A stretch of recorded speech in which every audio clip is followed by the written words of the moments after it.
নমস্কার বন্ধুরা, আমার রান্নাঘরে সবাইকে স্বাগত। আজ বানিয়েছি কাঁচা আমের বার্মিজ আচার। এটা এতটাই লোভনীয় যে একবার খেলে বারবার খেতে মন হবে। আমের প্রতিটা স্লাইস একদম রসে ভরপুর আর পুরোপুরি গোটা থাকবে। এই আচারটা খুবই সহজে তৈরি করা যায় আর রোদে দেওয়ার একদমই ঝামেলা নেই। তো চলো দেরি না করে কিভাবে এই সুন্দর আচারটা বানিয়েছি সেটা দেখে নিই। প্রথমেই আমি এখানে দুটো বেশ 300 থেকে 350 গ্রামের ওজনের আমি দুটো আম নিয়ে নিয়েছি। আর এই ধরনের আমগুলো নিলে আচারগুলো কিন্তু ভীষণ ভালো হয়। আর এই আমগুলো আমি এখানে নিয়েছি, আর তোমরা যে কোনো টক জাতীয় আম তোমরা নিতে পারো। তবে আমি দেখেছি এই ধরনের আমগুলো নিলে কিন্তু বেশি ভালো আচারটা হয়, কারণ এটা খুব টক তাও নয়, আবার খুব মিষ্টি তাও নয়, একটু মিডিয়াম ধরনের আমটা।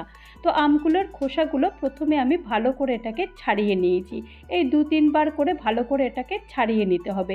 ছাড়িয়ে নেওয়ার পর তারপর এটাকে কেটে নিতে হবে। তো দেখো পুরোপুরি কিন্তু আমি দুটো আম ছাড়িয়ে দিয়েছি, আর আমগুলো কিন্তু বেশ বড় সাইজের। আমগুলোকে এখন আমি লম্বা লম্বা করে কেটে নেব। তো লম্বা লম্বা করে কাটলে বেশ দেখতেও ভালো হবে, সেই কারণে এটাকে লম্বা করে কেটে নিচ্ছি। তবে আমটা তো একটু বেশ বড়, তো সেই কারণে কাটতে একটু অসুবিধা হচ্ছে। তো দেখো আমি দুভাগ করে নিয়েছি, আর এই আমের যে কুশিগুলো সেই কুশিগুলো ফেলে দিয়েছি। ফেলে দেওয়ার পর তারপরে এগুলোকে লম্বা লম্বা মতো করে কেটে নেব। তো এই লম্বা লম্বা করে এগুলো কেটে নিচ্ছি। আর আমের এই পিসগুলো খুব যে একদম মোটা হবে তাও নয়, আবার একদম যে পাতলা সেরকমই না, একদম মিডিয়াম সাইজের এই আমের পিসগুলো এরকম করে নিতে হবে। তো চলো আমের পিসগুলো সব কেটে নিই।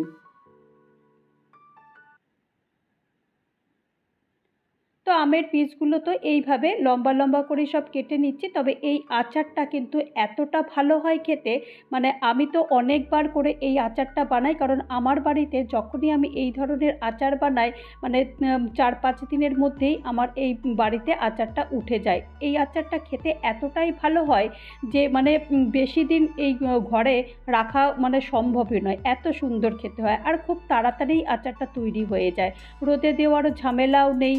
আর সেই কারণেই আচারটা বেশ খেতেও ভালো হয়, আর ঝামেলাও বিশেষ তেমন করে নেই। তো দেখো আমি এরকম লম্বা লম্বা করে আমগুলোকে কেটে নিয়েছি। কেটে নিয়ে একটা বোলের মধ্যে নিয়ে নিয়েছি। আর আমগুলোকে কিন্তু প্রথমেই বেশ ভালো করে একদম শুকিয়ে নিয়েছি একটা ন্যাপকিনের মধ্যে দিয়ে, যাতে করে একটু কোনো জল বা কিছু না লাগে। আর এখানে আমি 1 কাপ মতো আমি চিনি নিয়েছি। চিনিটা তোমরা তোমাদের স্বাদ অনুযায়ী নিও। আমের কীরকম স্বাদ, কতটা টক বা কতটা মিষ্টি, সেই হিসেব করে চিনিটা কম বেশি করে নিতে পারো। তো এখন এটাকে হালকা হালকা করে একটু আমের গায়ে এরকমভাবে মাখিয়ে দিচ্ছি। মাখিয়ে দেওয়ার পর এটাকে আমি 1 ঘন্টা মতো রেখে দেবো, যতক্ষণ পর্যন্ত না চিনিটা একটু বেশ গলে যায়। তো এইরকমভাবেই এখন এটাকে রেখে দেবো। তো দেখো আমি এইভাবেই রেখে দেবো। তো ঢাকনাটা একটা দিয়ে দেবো, ঢাকনা দিয়ে এটাকে এখন 1 ঘন্টার জন্য এটাকে রেখে দেবো। 1 ঘন্টা পর খুলে দেখব যে চিনিটা কতটা গলে গেছে। তো চলো একবার দেখে নিই চিনিটা কতটা গলেছে। তো দেখো একদম চিনি কিন্তু গলে গেছে, একদম পুরো জল হয়ে গেছে, তার মানে অনেকটাই পুরো চিনি গলে গেছে। তো দেখো চলো, তো এবার চিনিটা তো গলে গেছে, এবার চলো এবার কি করতে হবে সেটা এবার দেখে নিই।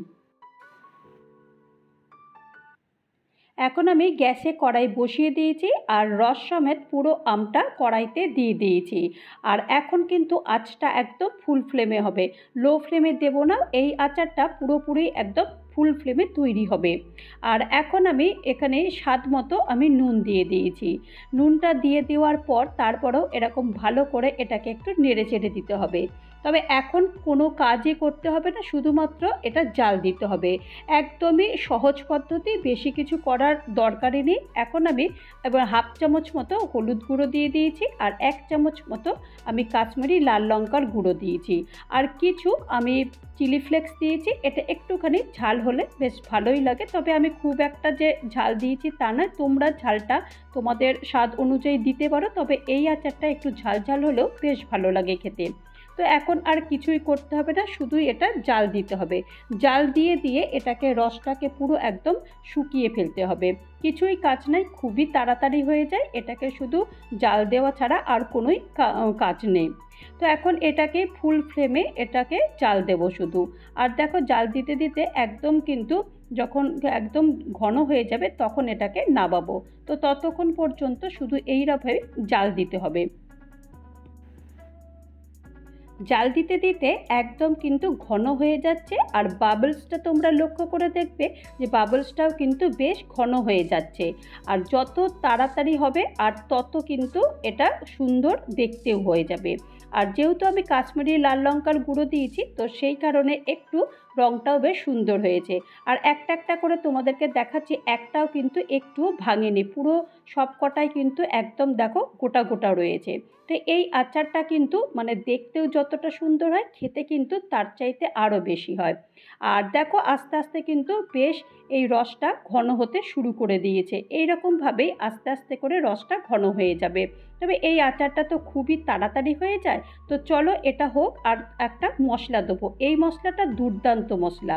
এখানে একটা ফ্রাই প্যান বসিয়ে দিয়েছি। এখন এখানে একটা শুকনো লঙ্কা, দুটো এলাচ, একটা দারচিনি, একটা তেজপাতা, আর একটুখানি হাফ চামচ মতো আমি গোটা জিরে, হাফ চামচ আমি ধনে, আর 1 চামচ আমি পাঁচফোড়ন দিয়েছি। এখন একটু শুকনো খোলায় এটাকে ভেজে নেব। আর এই ভাজতে ভাজতে এত সুন্দর গন্ধ বেরোচ্ছে, যেহেতু এই যে দারচিনি দিয়েছি, দারচিনিটা দেওয়াতে এত সুন্দর মশলাটার গন্ধ আসে।